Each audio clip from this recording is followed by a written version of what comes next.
Mari kita berdoa. Bapa di surga, dikuduskan namamu, datang kerajaanmu, jadi kehendak-mu. Berkati firman-mu, berkati kami semua. Darah Yesus sucikan kami, darah Yesus bentengi. Lawat kami semua Tuhan, dan nama Tuhan dimuliakan. Demi nama Yesus, yang percaya katakan, silakan duduk, shalom. Hari ini kita akan bahas tentang merehab. Apa saudara?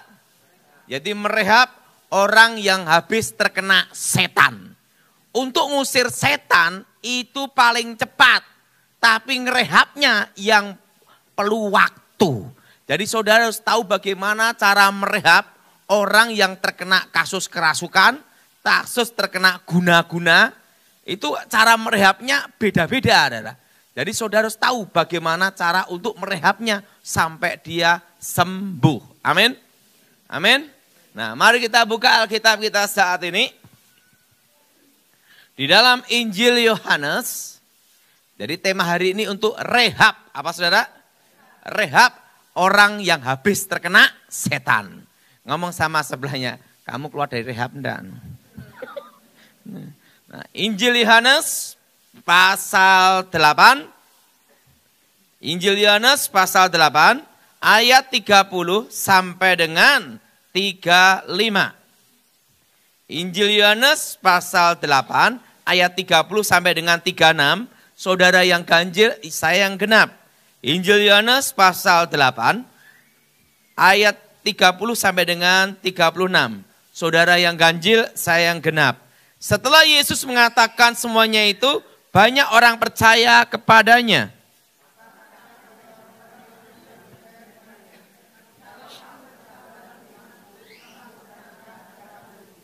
Dan kamu akan mengetahui kebenaran, dan kebenaran itu akan memerdekakan kamu.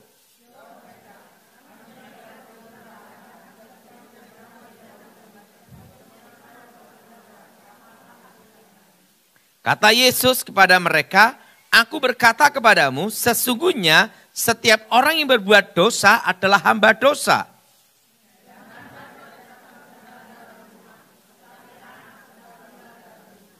Jadi apabila anak itu memerdekakan kamu, kamu pun benar-benar merdeka.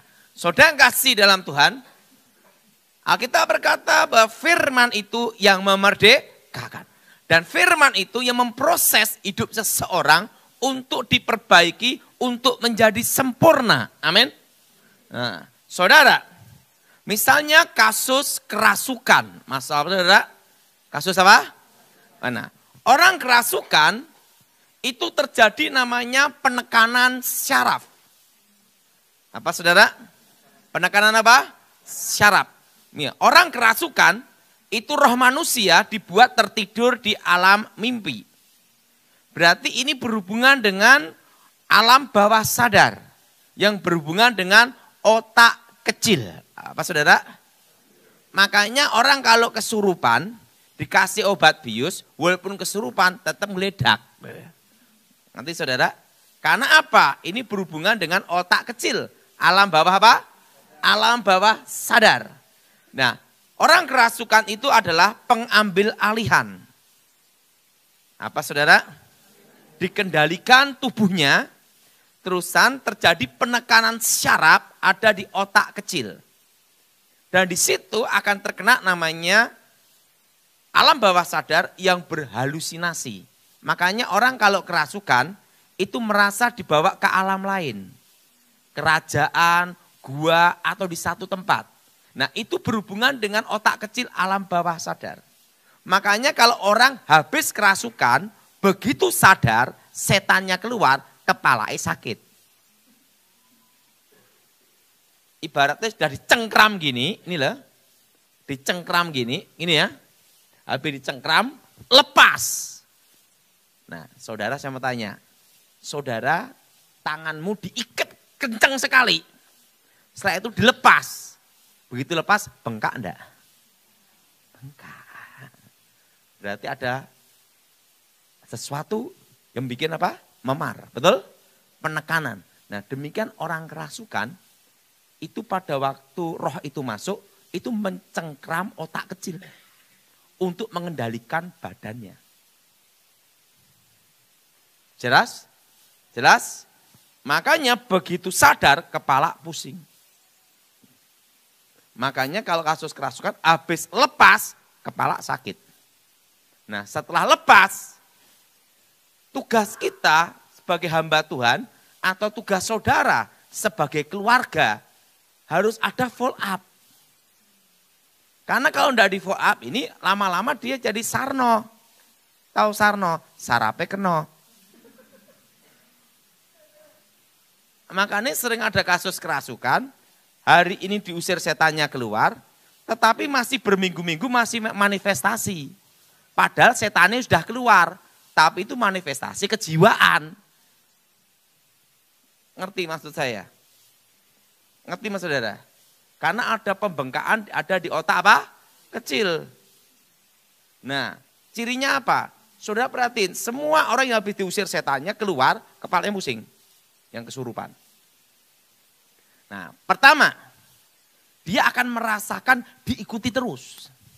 Merasa apa saudara? Merasa apa saudara? Merasa apa?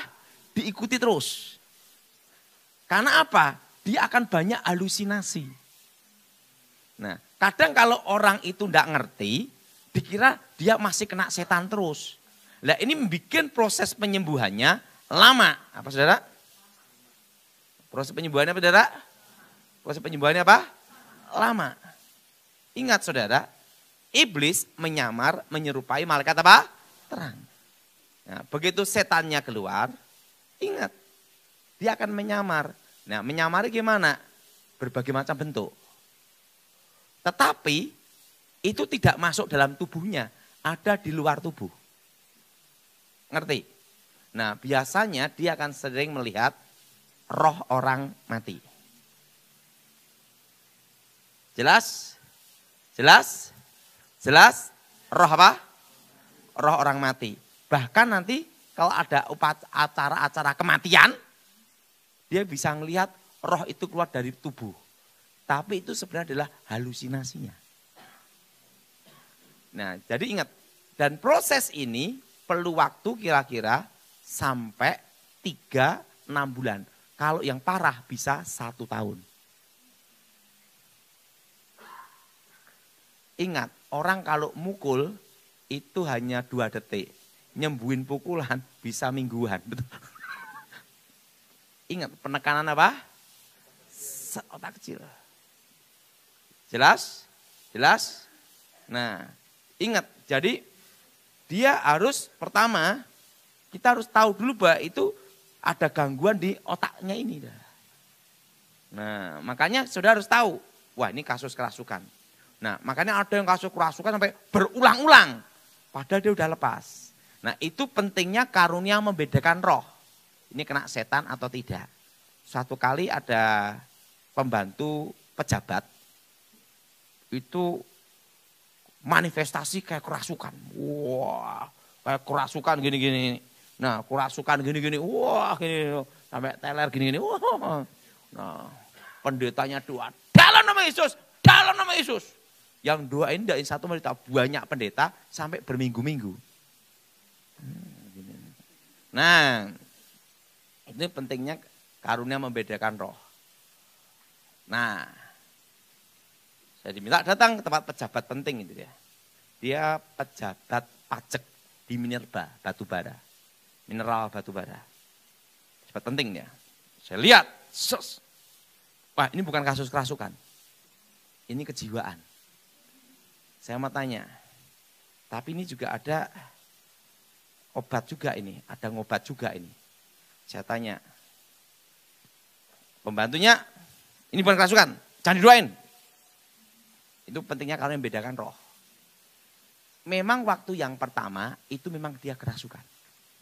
Setelah lepas, nah dia punya pacar, ngomong, kalau kamu susah tidur, minum obat ini vitamin. Nggak tahu yang dikasih pil koplo. Sama pacarnya. Jadi apa? Yang doainnya, dalam nama Yesus, dalam nama Yesus. Dia gini. Lah pil koplo dilawan. Lah, jadi saudara harus tahu. Nah, Ingat, iblis menyamar seperti malaikat apa? Terang. Dia akan menggoda, tapi bukan ke dalam, masuk dalam tubuh, tapi di alam bawah sadarnya. Nah kalau dulu sebelum saya bertobat, itu untuk jembatan dia. Nah jembatan itu harus diputus. Yang pertama, sudah harus tahu dulu, itu penekanan saraf. Nah, dan dijelaskan bahwa hubungan antara orang hidup dan orang mati itu putus. Kan setan bisa menyamar apa saja. Jelas? Jelas? Jelas? Dan yang kedua, patahkan sugestinya. Jadi diberitahu, kamu sudah bebas. Itu hanya kamu halusinasi. Karena orang habis kerasukan itu kepala pusing bisa sampai 3 hari, bahkan bisa 1 bulan. Tergantung kasusnya berat apa tidak. Jadi saudara harus bisa tahu, wah ini kasusnya seperti ini. Berarti jangan saudara, wah setiap kali dia manifestasi doain, manifestasi doain. Itu udah habis saudara. Jadi harus ngerti benar. Ini kerasukan atau bukan. Nah kalau yang kerasukan itu mata terbuka. Kalau yang pura-pura kerasukan atau kejiwaan mata tertutup. Sama kulitnya, kalau orang kerasukan tuh mati rasa. Pegang aja gininya. Begini, ada, oh berarti bukan. Gitu lah. Jelas? Berarti, oh ini kasus kejiwaan. Nah, berarti dulunya memang kasus kerasukan, setannya keluar. Sekarang kasusnya beda. Kasus apa? Direhab. Nah, yang kedua, dia harus diputuskan sugestinya dulu. Iman sama sugesti itu beda. Iman itu suatu keyakinan yang pasti benar. Amin. Nah, kalau sugesti suatu keyakinan yang belum tentu benar. Nah, ini diputusin dulu, dijelasin itu hanya halusinasi. Pak kalau dia betul-betul ngerasa ngelihat bener, benda-benda terbang gimana? Ingat, dijelasin setan tidak masuk dalam tubuh kamu. Dia hanya untuk nakut-nakutin, namanya demo aja supaya kamu tidak yakin kamu sudah bebas. Itu gunanya firman Tuhan ditanam ke dia. Jelas? Jadi setiap kasus kerasukan pasti ada kejiwaan. Karena setan itu ngerusak otak kecil. Jelas? Dan yang ketiga, dia harus dikasih kesibukan. Tidak boleh menyendiri. Jelas? Tidak boleh apa, saudara? Tidak boleh. Jelas? Dikasih apa Ya, kalau anak muda suruh nyapu, suruh apa, pokoknya kerja. Dan yang keempat, tidak boleh pegang game. Habis kerasukan, setannya keluar, dia sadar, pegang game, masuk ke alam halusinasi. Ting ting teng, ting ting teng, melaki jari. Jelas? Jelas? Jadi kalau habis sadar dari pelepasan, tidak boleh pegang apa? Game. Kenapa pegang game? Nanti kan malah mancing alam bawah sadarnya, betul? Betul? Nanti malah kasusnya malah tambah lama, tambah pusing kita ngurusinya, betul? Jadi jauhi apa? Game. Sama jauhi film horor. Nah, habis dari pelepasan setannya keluar.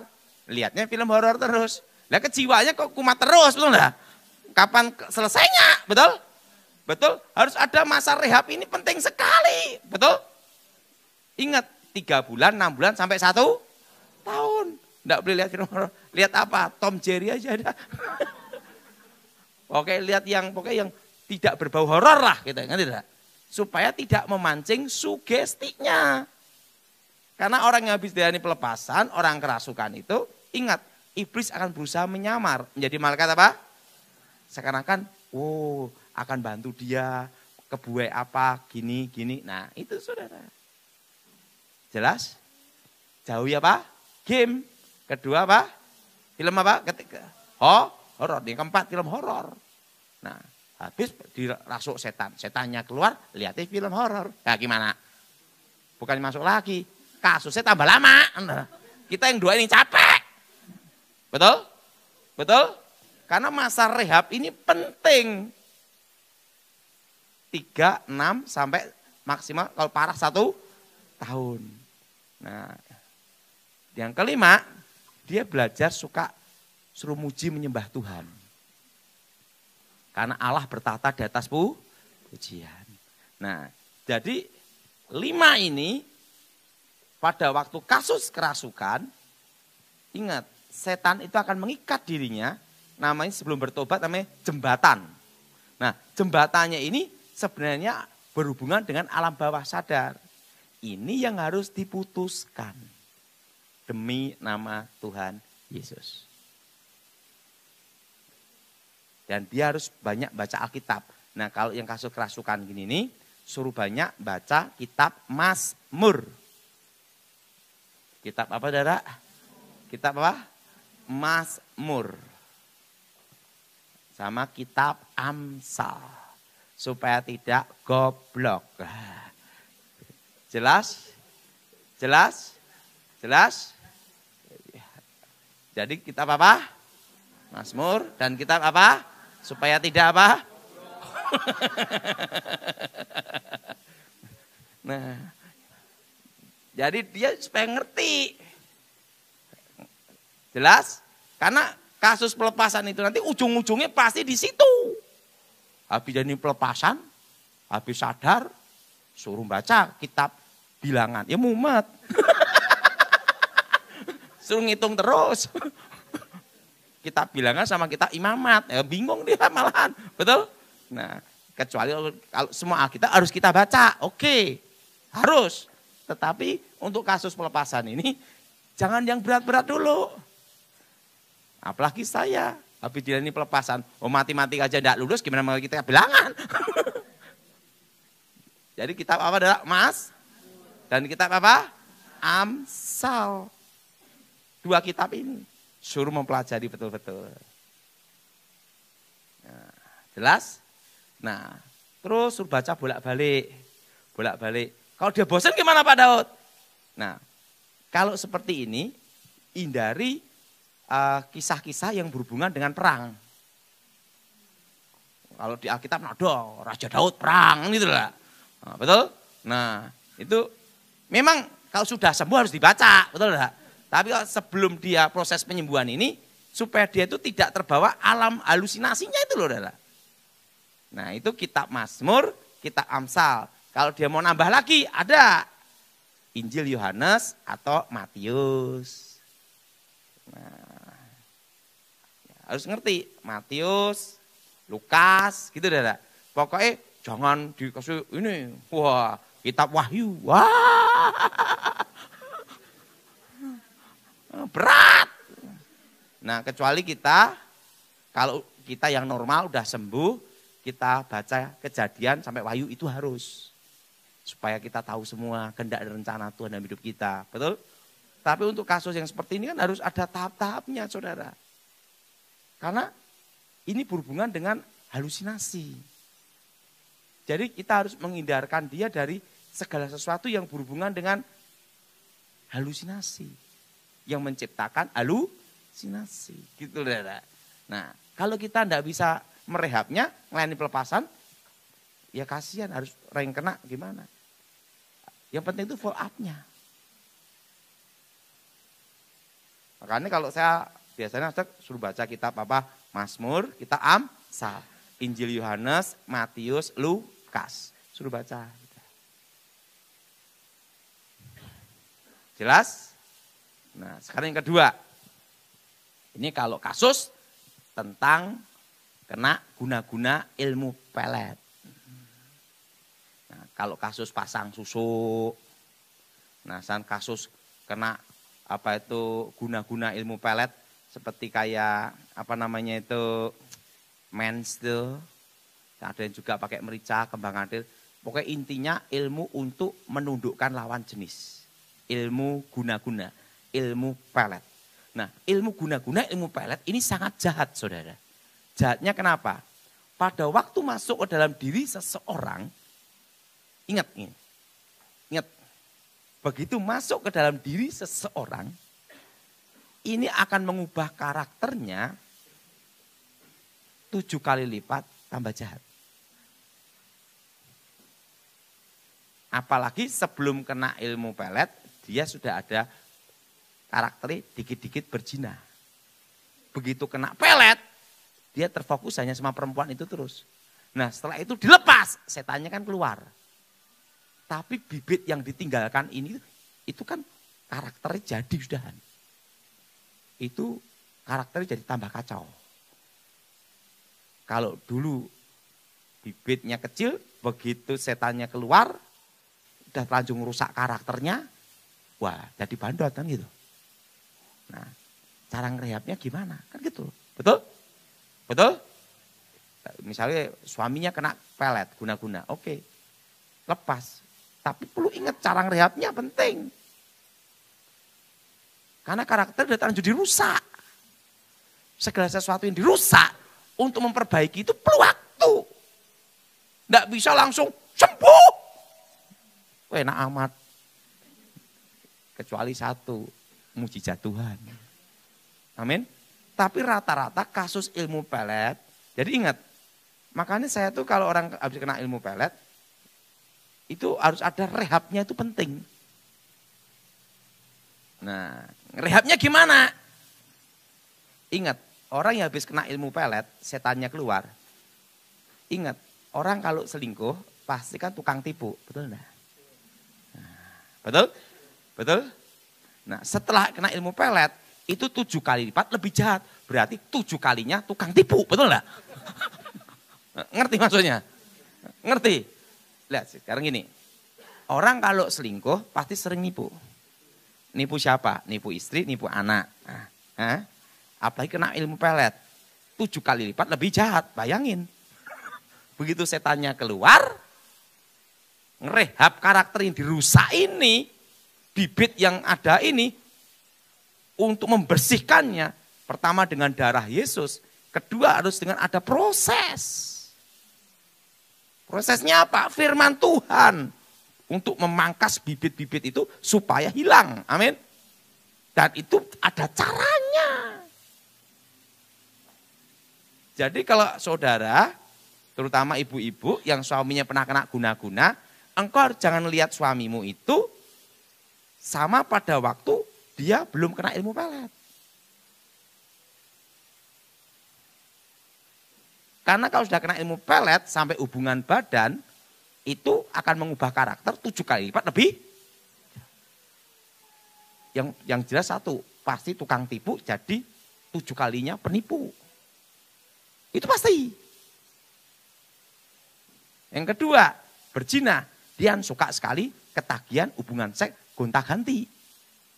Kalau sudah habis kena ilmu pelet, ingat setan itu merusak karakter. Jelas? Jelas? Jelas? Nah, dan yang ketiga, biasanya orang yang habis terkena ilmu pelet, begitu sadar, masalah uang itu pelit sekali. Tapi kalau sama yang lain-lain, loyal. Ngerti? Ngerti? Jadi kalau kita misalnya punya keluarga yang kena ilmu pelet, kita harus tahu. Harus tahu cara ngerehabnya gimana. Betul? Betul? Betul? Ingat. Tadi pandang uni habis kena ilmu guna-guna ilmu pelet. Pertama, tukang tipu. Kedua, berzina. Ketiga, pasti pelit sekali sama keluarga. Nah, jelas? Nah, caranya gimana ngerehabnya ini?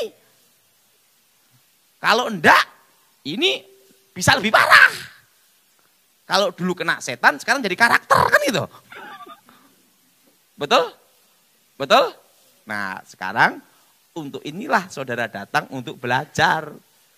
Ingat, jangan sampai on. Nah, betul? Nah sekarang saya kasih tahu. Pertama, ini langkah pertama, kalau punya suami atau anak atau keluarga yang kena ilmu pelet. Pertama, uang dikunci dulu. Ngerti? Ngerti? Karena kita tahu tukang Ngerti? Ngerti? Uang di apa? Dikunci dulu. Karena ingat, tukang becak susah selingkuh. Nggak ada duit, betul nggak? Siapa yang setuju angkat tangan? Betul? Betul? Betul? Dan jadi pertanyaan, kita harus tahu dulu. Merehab itu penting. Maka ini kalau habis kena ilmu pelet, dia pegang duit banyak, proses untuk sembuhnya lebih lama. Nah, supaya lebih cepat sembuh gimana? Uangnya dikunci. Jelas? Uangnya apa dia apa? Dikunci. Penting dia dikasih makan, gaji, tinggal di rumah, udah. Karena kita harus siap sebagai keluarganya. Jadilah tukang tipu, pasti tukang tipu. Udah. Karena mantra itu merusak karakter. Jelas? Dan tahu enggak, untuk proses untuk membentuk karakternya supaya pulih lagi, itu perlu waktu 3-5 tahun.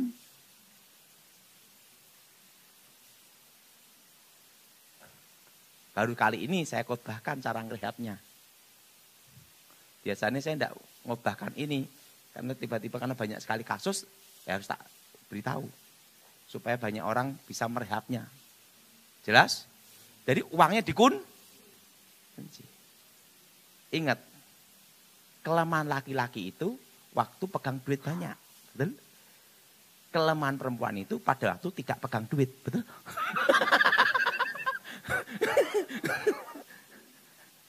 Betul? Yang setuju angkat tangan. Berarti pelaku. Betul? Betul? Jadi ingat. Begitu dia kena pelet. Sadar. Pihak keluarga harus segera merespon ini. Kunci uang dah. Karena kita tahu. Kalau dia pegang duit. Pasti dia berzina. Karena apa? Karakter udah dirusak. Jelas saudara? Ibaratnya jadi ketagihan. Orang kena narkoba itu harus ada rehabnya. Betul? Betul? Makanya harus dikunci. Ingat kita harus tahu. Wah, jadi tukang tipu. Itu 3-5 tahun. Nah, jelas?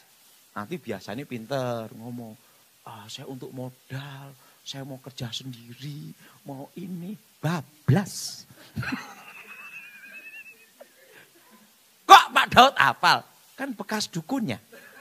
Kan tahu larinya kemana itu udah tahu. Arahnya kemana itu udah tahu. Ngerti? Jadi dipegang apa kun? Uang. Kalau itu kita orang tuanya harus kompak. Kunci duitnya udah. Supaya waktu proses pemulihan ini kan sampai 3-5 tahun loh saudara. Nggak bisa sebulan loh. Kecuali mujizat Tuhan. Perlu proses. Jadi kita harus tahu. Bukannya saya ngajarin negatif thinking. Bukan. Kenyataannya gitu. Karena saya nangani kasus, jadi saya tahu. Karena apa? Roh itu akan membentuk karakternya dia. Jelas? Jelas? Jadi tukang apa? Tipu. Nah. Dan yang kedua, kecanduan untuk berzina. Kalau enggak ada duit, siapa yang mau kan gitu. Betul? Betul? Nah, itulah cerdik seperti ular, tulus seperti merpati. Kenapa Alkitab mengatakan cerdik dulu baru tulus? Kalau tulus dulu dicaplok ulose. Ngerti? Maka cerdiklah seperti ular.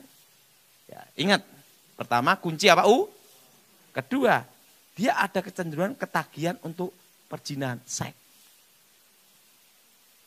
Jadi kunci uangnya dulu. Ini untuk cara merehabnya. Jelas? Cara apa saudara? Merehabnya. Dan kita harus tahu. Karakternya membentuk dia jadi tukang 7 kali lipat lebih cepat. Parah. Nah, ketiga. Ya, setelah itu cara merehabnya gimana? Yang ketiga, dia harus ada pembimbing rohani. Dan usahakan umurnya lebih tua dari dia. Dan pembimbingnya jangan yang bekas orang kelainan seks.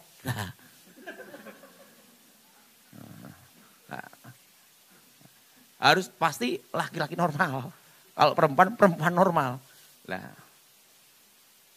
dia berzina, kena pelet sama perempuan. Dibimbing bekas homo, kan gawat kan. Malah jadi ini tidak karuan. Betul? Bimbingnya pun juga harus benar-benar jeli. Harus tahu latar belakang yang membimbing itu gimana. Jelas? Ingat, lebih tua. Walaupun selisih 3 tahun, 5 tahun. Dan lebih rohani dan dijamin manusia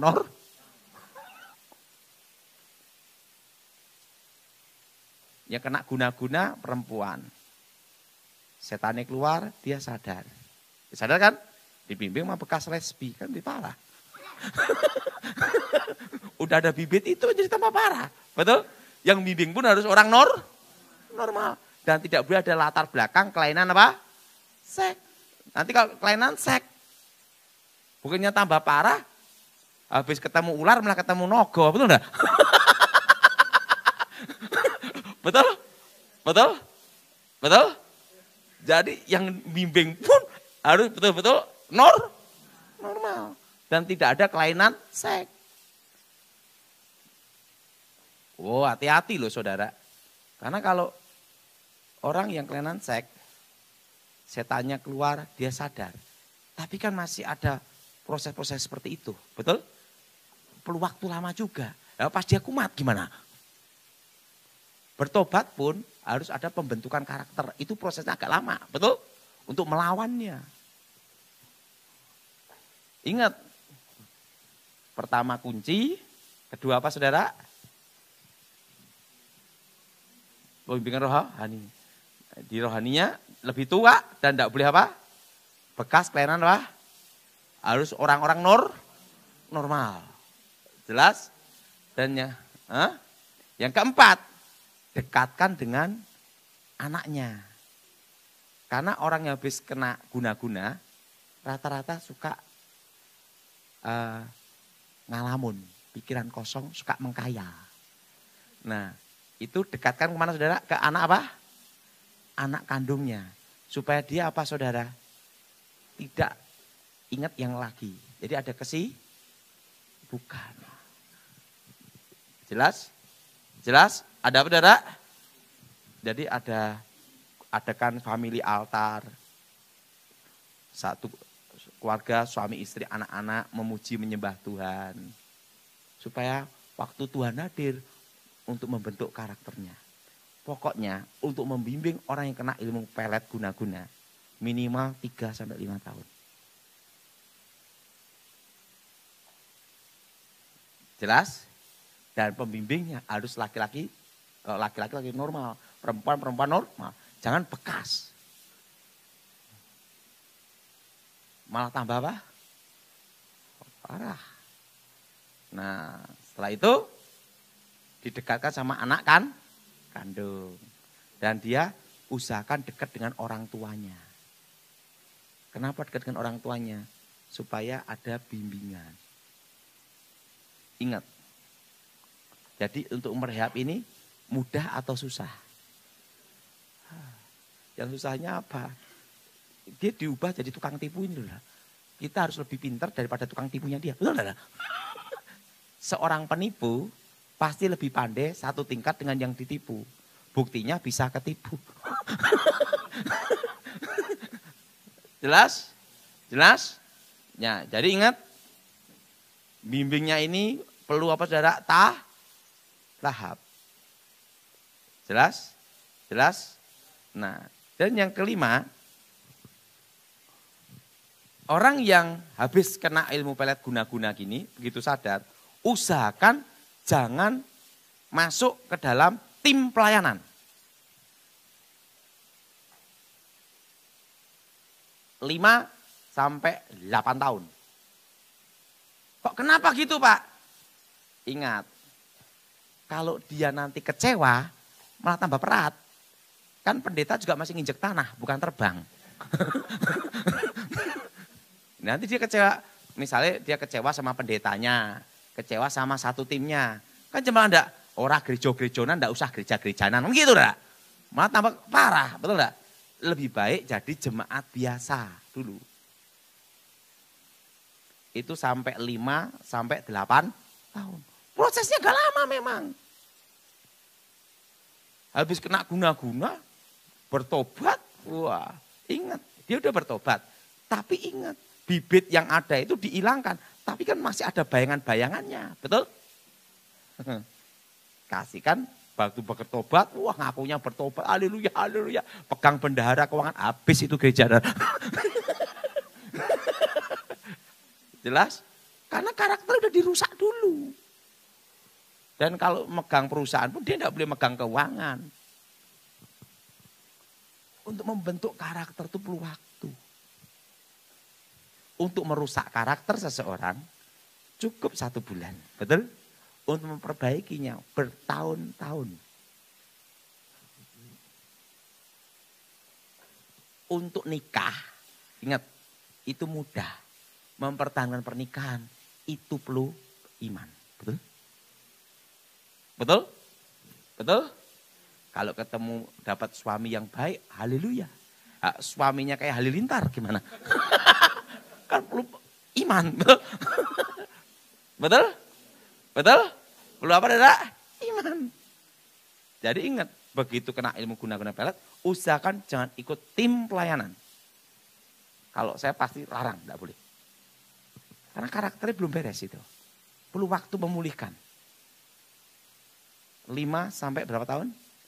8 tahun. Itu proses. Dekatkan yang lebih tua rohaninya, dibimbing. Nah dari pihak keluarga harus tahu persis. Dia ini pasti tukang tipu. Supaya dia perlu waktunya kunci keuangannya. Nah dan dibimbing firman Tuhan. Dan diajar doa. Diajar apa? Doa. Nah Pak kalau ini suruh baca Alkitabnya, Alkitab mana? Nah ada. Justru kitab Wahyu. Hukumannya berat-berat tuh. Kaum penjinah, kaum cabul, kaum masuk neraka digebukin setan gitu loh. Sama ingat justru kasih kitab apa? Wahyu. Sama kitab apa? Roma. Wahyu dan Roma. Kalau Injil harus semua dibaca, 4 Injil. Tapi kalau yang habis kena ilmu guna-guna ini sembuh, saran saya satu. Baca dulu kitab Wahyu. Penjinah, pencabul masuk neraka. Dia melihat penjinah masuk neraka. Ngerti Dara?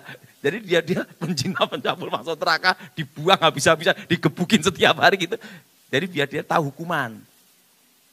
Supaya ada rasa takut akan tuh. Kitab Wahyu, kitab Roma.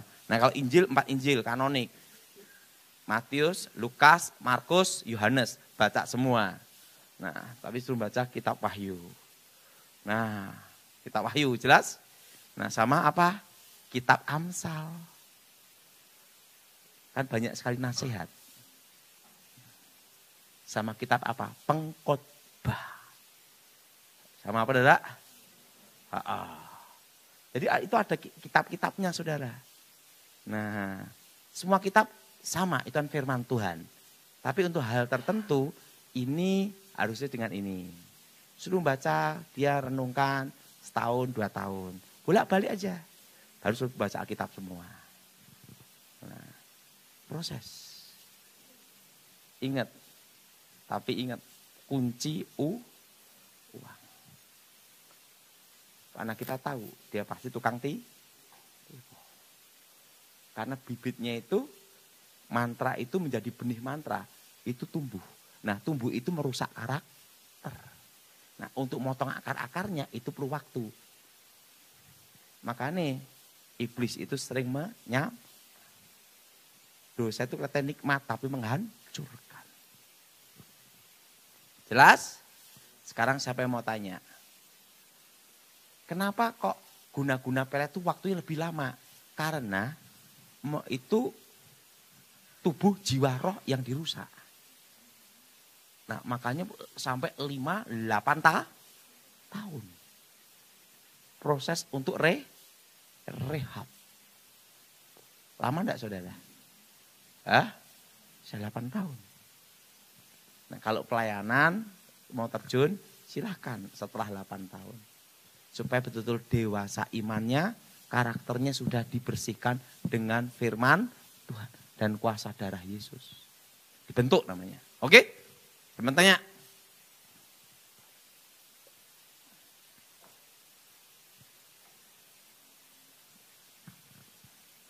Ya.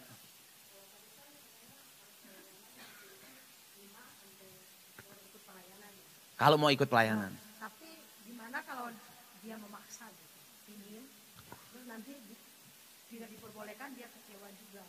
Gini loh, lebih baik dia itu belajar dulu. Karena orang yang habis kena guna-guna ini, begitu sadar, ingat dia itu punya sifat, ingat saudara, sensitif sekali dan suka menghakimi. Nah, kendalanya dalam satu tim pelayanan gereja, semua tidak malaikat, betul? Betul? Betul? Nanti kalau dia kecewa sama pelayanan, tidak mau ke gereja loh, malah tambah parah. Lebih baik dia ingat Alkitab, yang melayani Tuhan, jangan orang yang baru bertobat, kan gitu? Betul? Betul? Tidak boleh orang yang baru bertobat. Saya aja waktu bertobat di karantina berapa lama? Saya itu hilang ingatan 1 tahun. Saya itu sekolah Alkitab 3 tahun. Setelah ikut 3 tahun, ikut Pak Gilbert. Nah, dan saya tidak masuk organisasi sampai sekarang. Karena apa? Wah, lebih enak kayak gini daripada ikut organisasi. Bebas. Kalau dia maksa gimana? Kasih tahu, dia masih anak-anak. Rohani, harus dewa. Ingat. Saya mau tanya, ada enggak dalam tim pelayanan, ada yang tiba-tiba sesama hamba tuh, sesama tim menipu, ada enggak? Hah? Ada enggak? Ada. Nanti kalau dia sampai ada yang ketipu, lebih kecewa gimana? Lebih apa? Tambah apa? Parah. Nah, lebih baik ke gereja, dengar firman Tuhan. Jelas? Jelas? Dan hal ini saran saya, dibimbing orang yang lebih tua dan rohani. Jelas? Nah, bukannya saya ngomong, kok pendetanya muda gimana Pak? Yang lebih dewasa dan harus yang sudah menikah. Yang harus sudah apa? Menikah. Dan jangan dibimbing oleh duda.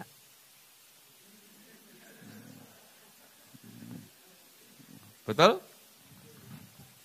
Kecuali duda mati kan beda lagi. Istrinya meninggal, dia dudaan beda. Kalau duda hidup, kan susah, betul enggak? Nah, dia harus betul-betul orang yang betul-betul. Karena ingat, orang kayak gini sensitif sekali. Mudah tersinggung, mudah kecewa. Dan dia itu kalau baru bertobat, itu melihat sesuatu itu wah gitu, sensitif sekali.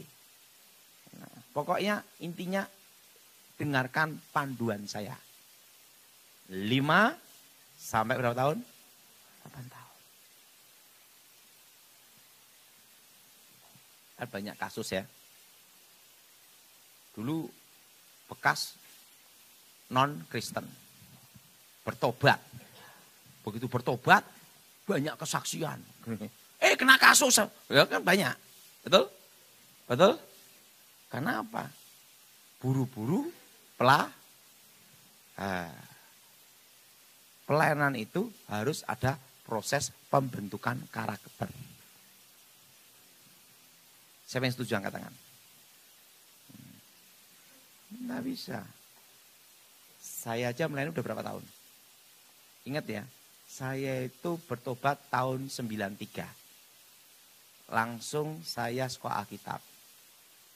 Jadi hidup saya ini waktu kecil taunya setan dan latihan pertarungan. Setelah bertobat taunya Alkitab sama gereja. Setelah itu tambah lagi pelihara burung sama kebun, itu aja. Ruang lingkup saya kan itu aja. Nah, itu aja sampai sekarang saya belum gembala sidang pendeta, belum. Masih penginjil. Dan saya itu sampai sekarang masih sama Pak Gilbert. Nah, itu. Oke? Ingat berapa lama? Terutama yang habis kena ilmu guna-guna pelet. Nah, kecuali dulunya kasusnya bandal, bertobat. Nah, cara nangani juga beda lagi, betul? Ini yang khusus kena ilmu pelet, roh perjin. Oke, lagi? Saya mau tanya, apakah benar lesbianisme itu bisa menular? Iya. Setiap hari sama bencong. Laki-laki normal jadi apa? Transfer. Betul? Betul? Betul? Jadi gini-gini. Betul? Transfer. Ingat, pergaulan yang buruk merusak apa tidak? Baik. Oke? Lagi. Ini tuh. Bisa kena pelet nggak Pak? Gimana caranya? Gini, kalau kita hidup dalam Tuhan, sungguh-sungguh tidak bisa. Kecuali buka celah. Celahnya apa? Ingat saudara. Celahnya itu apa? Akar pahit, kecewa, dendam. Terusan rumah tangga ribut terus. Sudah tidak ada cinta. Sudah tidak ada kasih. Itu bisa. Oke? Gimana?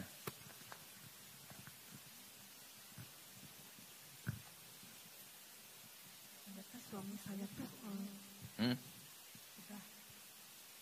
Udah usah pakai itu.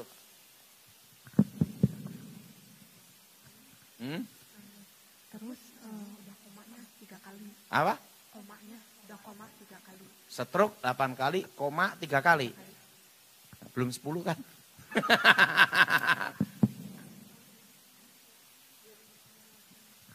Kuat gitu Pak Pendeta. Kalau kuat dia tuh bisa 3 hari 3 malam tidak tidur. Dia bisa bangun, bisa duduk, bisa marah-marah terus teriak-teriak sampai 3 hari. Nanti kalau udah itu dia dalam waktu seminggu misalnya lemes, bangun juga nggak bisa apa-apa. Harusnya diajak ke sini. Tadi lagi Supaya saya lihat tuh setan atau kejiwaan. soalnya Karena dikira setan enggak taunya orang gila, betul enggak? Ada bedanya. Pak Pendeta itu kan saya udah ke psikiater gitu. Sampai itunya tuh sampai obat penenang tuh udah nggak mempan lagi. Dia nggak bisa tidur jadi biarpun obat. Harus lihat dulu baru tahu. Oh, gitu ya. Oke, lagi. 3 kali selesai. Lagi. Jadi ingat cara membimbingnya berapa lama? 3-5 tahun. Nah, tapi ingat kalau pelayanan sampai 8.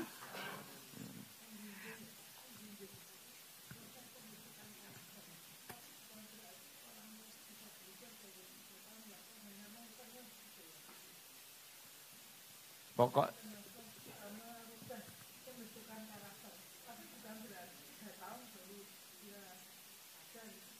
enggak. Untuk, oh iya betul. Tapi ingat, waktu maintenance ini jangan sampai kita sendiri ketipu. Karena karakternya diubah jadi Oke. Oke. Mbak mau nanya gimana ngebedain kalau satu penyakit beneran atau dikirim orang gitu. Soalnya Ada. kan ke dokter kata dokter nggak ada apa-apa. Terus pindah dokter nggak ada apa-apa, USG berkali-kali. Nanti bulan depan ini lagi tapi nggak ada apa-apa. Nanti kita cek lagi nggak ada apa-apa. Terus sementara makin hari makin bengkak gitu Pak.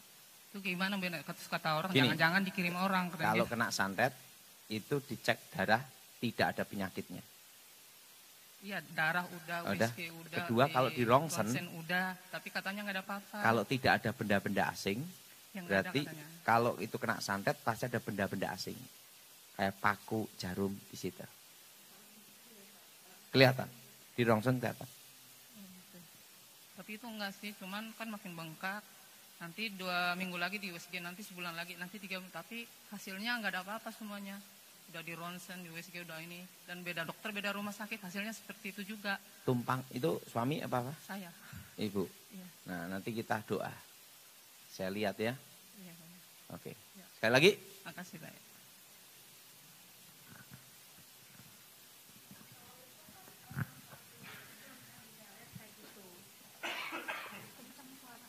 Nah, coba. Oke. Halo. Kan tadi guna-guna di pelet itu kan ada pemulihan 3-5 tahun. Itu namanya untuk maintenance. Apa Dada? Untuk Untuk merehab karakternya. Supaya dibersihkan secara bertahap dengan firman Tuhan. Nah, dia misalnya sudah lepas tuh ya. Jadi selama 3-5 tahun itu misalnya dia ikut bersemedi, pergi ke candi-candi kayak gitu. malah tambah parah. Malah setannya lain.